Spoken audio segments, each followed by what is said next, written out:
And joining me now is Uma Bharti, who is in Joshimath at the moment. Uma ji, आपने you've taken up this Joshimath issue in a big way. आपने बड़े पैमाने पे लिया, आपने एक तरह से अपनी बात लोगों के सामने रखी है that many of the problems that Joshimath is facing, you had already warned the government in advance when you were water resources government minister. Don't do any of this. Do you want to elaborate? कि क्या आपने पहले से warning दी थी? Did you warn the government in advance that these power projects can damage places like Joshimath? First thing is that my heart belongs to Joshimath, because Joshimath has its own glory. Adi Shankar spent 5 years here and he wrote Bhashya, and he is the one who did the Punaristapana of Vedic Dharma, because it was almost finished. So that was the time, and he played very prominent role around 1500 years back. And because of that, Joshimath is more important than any of the place right now in this country. And about this warning, I never thought that I need to warn the government, because I was the part of the government. So my affidavit was not a warning. My affidavit was an affidavit filed in the Supreme Court speaking against this NTPC project and calling it irreversible loss with the opinion of the experts. In that 7 IIT consortium involved, many experts' opinion was involved. So I will not say it was a warning to the government, because I was the government myself. It was not a warning. It was an affidavit saying this, stating this, that this project should not take place. But the project went ahead. This was an affidavit in 2017. You said there was a meeting in the PMO also in February of 2019. Despite that, the project went ahead. Now we are seeing the consequences. Do you believe that this is a man-made disaster? That the people, the policy makers, the people on the ground are responsible for what is happening in Joshimath? This could have been avoided. Right now, the kind of attention media has brought to this issue from all over the world and from the country, both the governments are also very much aware. Right now, the present Chief Minister of Uttarakhand is very sensitive to these kind of issues, and the Prime Minister himself is an expert in facing the disaster and any challenge. Gujarat is the example. You remember the earthquake of Kutch and Bhuj when he became the Chief Minister. So they will be able to face the present problem. But the seriousness of the issue threatening the ecology of the rivers, of the country, of the Himalaya and of the other places, that is a very serious issue, and the affidavit was actually indicating that. And even many prominent officers in PMO has warned about it. But see, this is really, I am telling you, this is a matter of discovery. Why it happens? I think it is that some policy makers who are sitting in Delhi, and they have created a word which is called low-hanging fruit. Means any project which can take up easily, because all the permissions are given to that project. And this lust of eating the low-hanging fruit, they are eating this whole Uttarakhand, the rivers and the Himalaya alive. I think they are eating it alive.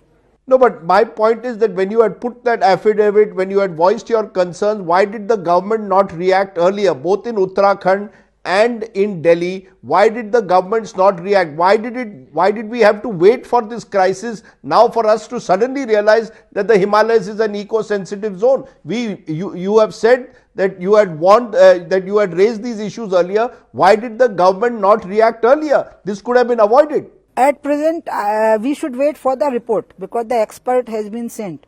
And the expert have come from 3 places. I think that's what I have heard today when I came to Joshimath. From PMO, from Environment Ministry and from Water Resource Ministry. Let them give their report.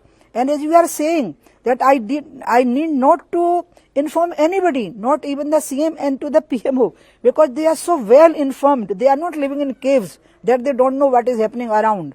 But even then, why it happens? It is in Hindi called Yaksha Prashna. So I will request you all to continue with this debate, because I am telling you the solution, the present solution of the current problem will be solved. It will be brought and it will be sorted out. But the real situation, the deep serious questions which is being raised many times and being raised again, please continue with it. Maybe you will be able to, all media will be able to sort it out. But are you against the power projects? Do you believe that there will be those who will say that Uttarakhand needs these hydropower projects? Are you against all these power projects? I am not against any project. I am against damage of the ecology. If there is any threat and damage to the environment, to the ecology, to the civilization, because Himalaya is a very new mountain. The rocks are very new. It is only few lakhs years old. So very much danger is there, and there's so much of biodiversity, different kind of vegetation which gets totally destroyed, and many kind of animals, they get very disturbed. So you must take care of all these things, or you can see there you can create a small project. I suggested, why don't you create a small project without disturbing anything in the run of the river? But the problem is in that they will get the employment for the state, but the power mafia will not get any profit, and they will not be able to give any fund to the politicians. Now, what do you mean by power mafia? Are you telling me that there are people who paid off the policy makers and the politicians to go ahead with these projects? You use the word power mafia. Who is this power mafia? I will not use the power mafia word only for power mafia. There is a khanan mafia also, mining mafia, and there is a liquor mafia, and they are eating this country alive because they call it low hanging fruit, as I have told you. So I will say this, I will repeat this, and I will never say that I did not say it. No, so are you saying that there is corruption involved? Many believe that many of these projects which are coming up, particularly the construction projects, it's not just power. Construction is taking place in and around the Himalayan region, and many believe that this is in violation of environmental laws. Who do you hold? Do you believe that there is corruption that is in which both state governments, there have been Congress and BJP governments in Uttarakhand that have much to answer for? Corruption has got an universal fraternity. It goes beyond political parties, it goes beyond caste, creed and religion. They are really secular in every meaning of it. And you think you are very innocent. Do I have to tell you this? Do I have to tell the media? Do I have to tell anybody? I can say that Modi ji is a very clean guy. I can say right now at present Pushkar Dhami is the cleanest of the chief ministers in the country. But I cannot say about, I cannot give a policy statement. I cannot give a general statement about it. But I know people are not innocent. You are not innocent. They know what the reality is. Do you believe, though, this is the Char Dham area, this is the tourism, the pilgrimage site, should there be any control over the number of people who come there, tourist zones? Do you believe there needs to be now greater regulation on this entire Char Dham route, this holy route which is established across Uttarakhand? Char Dham route was very necessary because China was bringing all the development in Tibet, and he was coming very close. China was coming very close. So we have to bring the development in this state because it is very close to China border, and we have to put the people in their villages with the employment and with the development because they are working alongside with the army. They are the army, civil army actually, and they are at the border villages. So this Char Dham route was very much needed, and they work only when the Char Dham Yatra is not on, and there is no problem because of that. Problem is because of this development in the river plain and other things, flood plain. So I think Rajdeep, what you are questioning needs a big debate. I'll come to your channel and I'll have a big debate over this issue because I have a full faith in my Prime Minister and the present Chief Minister that they will be able to face this current problem which right now people are facing in Joshimath, and they are saying, people are here saying that since 3-4 days it has completely stopped. So let's see what happens, and let the committee, expert committee, all three expert committee give their opinion. Let it go to the PMO, to the Environment Ministry and to the Water Resource Ministry. Till then, we should totally cooperate. Congress and BJP together should cooperate with Pushkar Dhami to resettle these people. You're saying Congress and BJP should cooperate because there is one-upmanship going on between the two sides. Each one is blaming the other. Do you believe that in politics now on issues like Joshimath, all politicians must come together and work together? Yeah, I will appeal to Sonia Gandhi and to Jagat Prakash Nadda ji that here there should be no blame game who did the Shilanyas and who did the Sarvanash.